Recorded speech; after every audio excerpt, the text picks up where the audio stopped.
দেখতে পাচ্ছেন আমাদের ন্যাচারাল বুদ্ধি ফিড গুঁড়া করা। আমরা এখন ব্রয়লার স্ট্যাটাস ফিড গুঁড়া করতেছি, আমাদের জিরো বাচ্চাদের আমরা খাওয়াবো। দেখতে পাচ্ছেন আমাদের এই পদ্ধতিতে আপনারা কাজে লাগাইতে পারেন। আপনারা একটু কষ্ট হবে, অনেক টাকা বাঁচাতে পারবেন। যারা ব্লেন্ডার করেন তাদের বিদ্যুৎ খরচ হয়। আমাদের ব্লেন্ডার করলে আমাদের দেখা যাচ্ছে বিদ্যুৎ খরচ লাগে।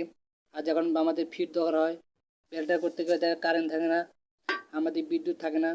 সেক্ষেত্রে আমাদের ন্যাচারাল পদ্ধতি আপনাদের কিছু টাকা খরচ করে সিমেন্ট দিয়ে এটা বানাইয়া আপনারা ফিড গুঁড়ো করতে পারেন। দেখতে পাচ্ছেন আমরা এক লগে 3-4 কেজি ফিড দিতেছি, দিয়ে আমরা ফিডটা গুঁড়া করব।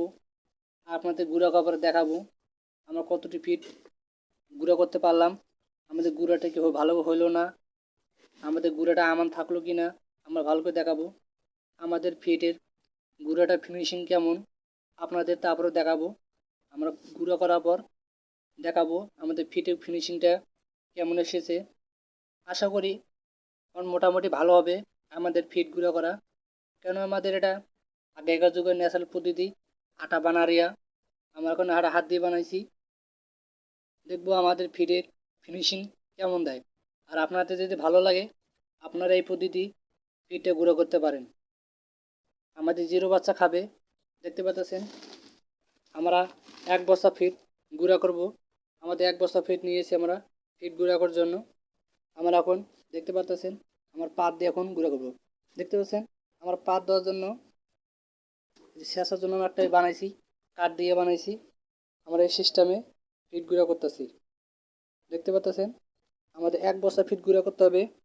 আমাদের 1600 পিস পাখি ফিড খাবে, আমাদের 1 বস্তা ফিড গুঁড়ো করতে হবে। আমাদের ন্যাচারাল পদ্ধতি যদি আপনাদের ভালো লাগে আপনারা এই পদ্ধতি ফিডটা গুঁড়া করতে পারেন। দেখতে পাচ্ছেন আমরা এখন পাত দিতেছি, ফিডটা মশলা দিলে কত সুন্দর পাত হইতেছে। দেখতে আপনারা কাছে দেখেন, দেন আমরা পাত দিতেছি, আপনারা শব্দ পাইতেছেন ধামধুম শব্দ। এই দেখেন আমরা ন্যাচারাল পদ্ধতিতে বিনা বিদ্যুৎ খরচে, একটু কষ্ট হবে, আমাদের কষ্ট হলে সমস্যা নেই, আমরা বাসা বয়ে থাকি। ফ্রির সময় আমরা একটু গুঁড়ো করি। দেখতে পাচ্ছেন ফ্রির সময় গুঁড়ালে আমাদের ব্লেন্ডার কিনে লাগতেছে না, এটার মধ্যে আমরা পাট দেওয়া পারতেছি। একটা ব্লেন্ডার কিনতে গেলে 4 থেকে 5 হাজার টাকা লাগে। ভালো ব্লেন্ডার ছাড়া হয় না। আর ব্লেন্ডারে গুঁড়ো করতে গেলে একবার পাউডারের মতন হয়ে যায়। সেক্ষেত্রে পাখিটা খাইলে পাখিটা ভালো। দেখতে পাচ্ছেন আমাদের ফিড গুঁড়ো করা শেষ। আমাদের 3 কিলো ফিড গুঁড়ো করতে সময় লাগছে আমাদের 10 মিনিট। আর আপনাদের যদি এই পদ্ধতি ভালো লাগে আপনারাও করতে পারবেন। দেখতে পাচ্ছেন আমাদের ফিনিশিং হালকা দানা দানা আছে, আমরা চাইলে আরও ফিনিশিং করা পারতাম, আমরা ফিনিশিং করি নাই।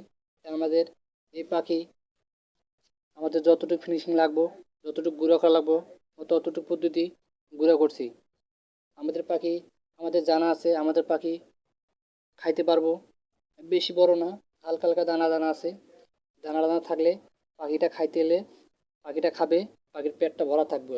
আর যদি আমরা ফিনিশিং করে দিই একবার পাউডার, তাহলে পাখিরা খাওয়ার আগ দিয়ে নষ্ট করে, পাখিটা মলদার ত্যাগ করলে খাবারের লেগে ফিট লাগিয়ে থাকে, সেটা মলদার ত্যাগ করে মলদারের লেগে ফিট লাগিয়ে থাকে। এখানে আমরা দানা দানা একটু থুসি যে পাখিটা অল্প খাইলে পেট ভরে যায়। আর যদি আমরা পাউডার করে দিই সেক্ষেত্রে আমাদের ফিট নষ্ট হবে, অনেক পরিমাণ নষ্ট হবে। দেখতে পাচ্ছেন আমাদের 3 কেজি 4 কেজি ফিট গুঁড়ো করছি, আমাদের সময় লাগছে মাত্র 10 মিনিট। আর আপনাদের এই পদ্ধতি যে ভালো লাগে আপনারা করতে পারেন। যদি আমি চেষ্টা করতাম আর গুঁড়ো করতে চাইছিলাম, যদি আমার সময় লাগতো আর 5 মিনিট, তাহলে আমরা একবার ফিনিশিং দেওয়া পারতাম। আর আমাদের যা বাচ্চা যাদের লাগবে, আমাদের বাচ্চা যাদের লাগবে, সামনে শীত সিজন, আপনারা বাচ্চা নিতে পারেন। সামনে বাচ্চার দাম বাইরে যাব, অনেক পদ্ধতির দামও বৃদ্ধি পাবে। আপনারা দূরান্ত চালু করে আমাদের কাছে 30 দিনের বাচ্চা নিতে পারবেন, বোর্ডিং কমপ্লিট। যাদের 20 দিনকার 25 দিনকার 15 দিনকার বোর্ডিং কমপ্লিট বাচ্চা লাগে তারা অর্ডার দিতে পারেন শুধু। আর আমাদের বাচ্চা ম্যাচিং ভালো পাবেন, বাচ্চা ভালো পাবেন। যাদের জিরো বাচ্চা দরকার 0 বছর শুরুর থেকে যে দিনগুলো বয়স পাখি লাগবে আপনারা নিতে পারবেন। আমাদের লোকেশন ঢাকা সাভার আশুলিয়া থানা, রপ্তানি।